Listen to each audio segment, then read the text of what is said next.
Has the Windows security stopped working on your Windows 11? In this video, we'll show you different ways to fix it. First and foremost, check for updates by pressing the Windows and I keys to open Settings. In the left sidebar, click on Windows Update. Now select Check for Updates and give it a moment to search. If there's an update available, go ahead and download and install it.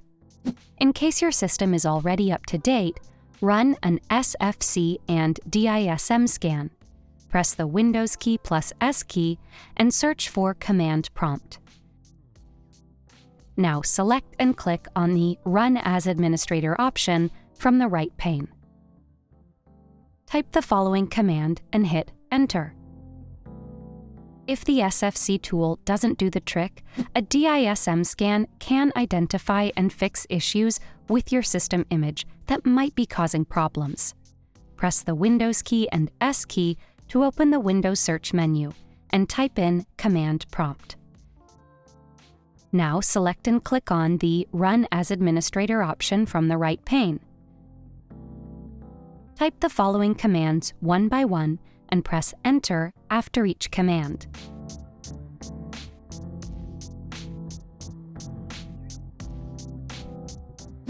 After that, restart your computer and check for the issue if it has been resolved.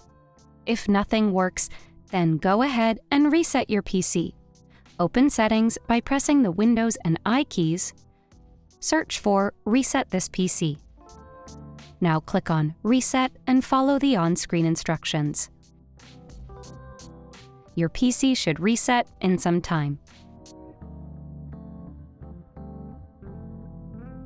This is how you can get Windows security up and running again on Windows 11. Subscribe to Guiding Tech and dive into one of these videos specially curated for you.